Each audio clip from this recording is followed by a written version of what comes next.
Hey guys, this is Jacolia, Jacolia Gems. Thank you for those of you that consistently return back to my channel. Welcome home, family.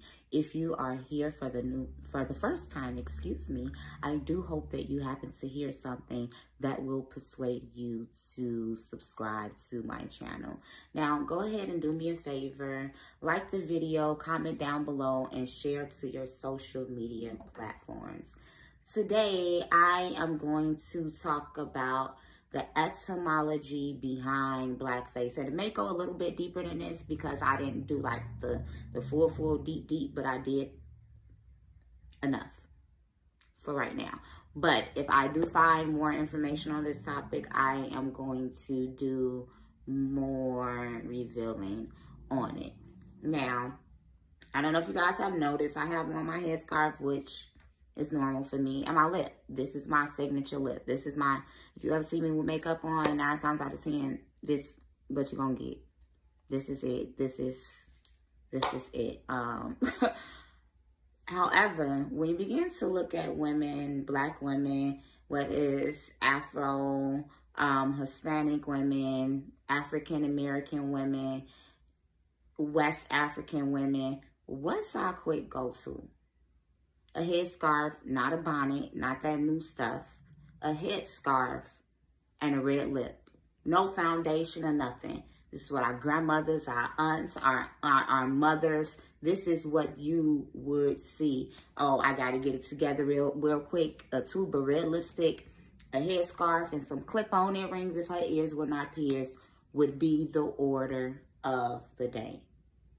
Where else have we also seen this? We've seen this displayed in the movies when they have made the house mother into a mammy figure. We also see this on the Ancient Mammy syrup that out of nowhere became an uproar. Now, I don't remember the meaning of the name off the top of my head, but Jemima is actually a Hebrew name. If you begin to look into the book of Job, this was one of his daughters. This was Arabic because Job was an Edomite. And I know some people will argue and say that he was an Israelite. He was from the land of Uz. That's Teman.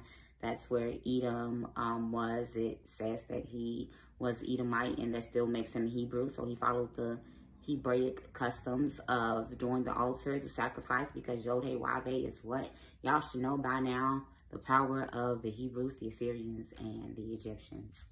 So they will put our history right in front of us. And this should tell us that some Edomites are Arabic, are Moors. All Edomites have not been flooded and washed out. We have to expand our studying to know that Edom married among Canaan. That Edom and the Nabatean began to mix amongst the Herodian dynasty. King Herod was an Edomite and a Nabatean. So that should show you that, okay. And the Nabateans came out of Hagar, Ishmael. So that should show you that there was some Edom components amongst the Moorish people. And that the Moors and the Jews were always amongst one another. So when we began to look outside of everything that I just listed, let's go to Sicily, since we've been talking about the Sephardic Jews. And so, as I have forestated, the Northern Kingdom was very, very prominent in Sicily. And this is where you get your Sicilians from. If you don't believe me, just go ahead and put on a Spike Lee joint or something. Movies from the 80s when they got some gangsters and you have some Italians talking to some Sicilians and telling them that their ancestors was the N-word.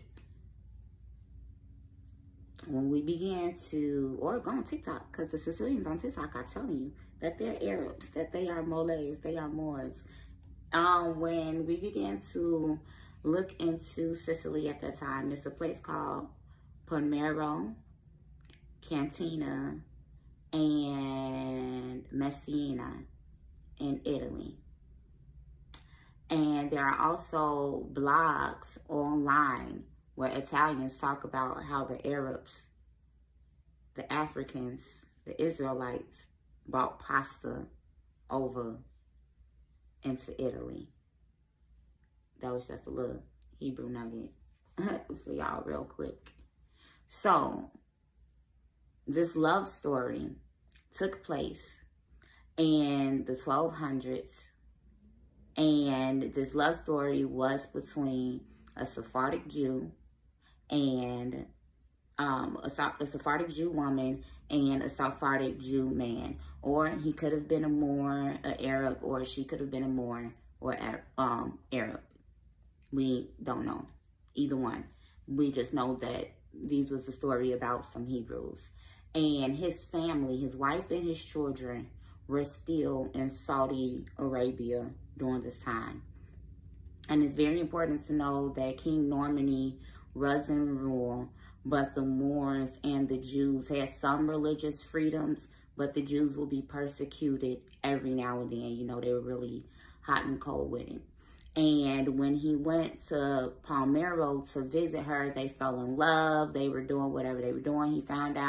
She found out that he was going back home, and in a jealous rage, she cut the Moor's head off. And she created a pot. And at the end of this video, I'm going to put some pictures up of Moor's heads. And you guys will see it. And she created a pot and grew some botanicals out of it, and her tears began to water the plant. That's the Palmyra version of the story.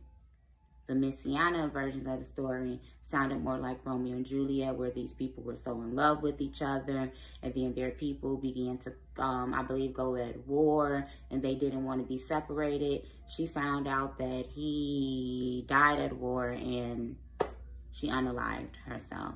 Now, mind you, this was in the 1200s. Romeo and Juliet was written about in the 1500s. It's also important to know that Palmyra was a Phoenician-built city. And the reason why this is important is to know that this is an African-built city, Tyre and Zidon. And the Phoenicians are out of Ham. And we know that Egypt is what birthed forth the Grecian culture.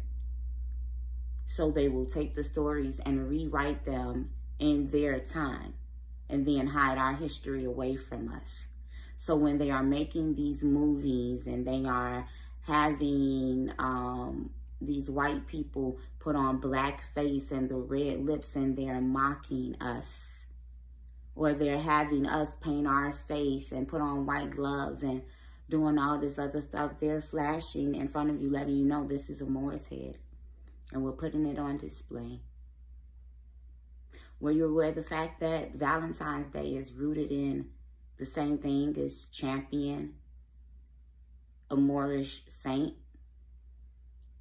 And over in Europe, people will begin to paint their face black to begin to venerate these Moors. As a little girl, people would make slick comments about the women that wore the red lipstick, and some women, this was the funniest thing to me. I mean, because we do know, like in the Book of the Watchers, it says that the fallen came down to teach women how to put on makeup to begin to entice men and things of that nature. They taught a lot of things that we began, well, they were manipulating the beauty of the woman. And we see that things of this nature happen, and some women do not know how not to wear makeup at all. The usage of makeup has been so demonized by some in the black community that it's witchcraft. It has become witchcraft. If you look like a totally different person, if all of this, but we've linked things to whoredom that were actually markers of who we are as a people. So when you begin to look at these Moors' heads, just remember that a lot of things that they use to begin to tear us down and break us apart are truly pointing us back to our identity. And y'all excuse the noise in the background. It's about to be summertime shy. And this is where I live. This is Jacolia of Jacolia Gems. Thank you so much for once again coming back to view my channel. I truly hope that you learned something here on today. Food for thought.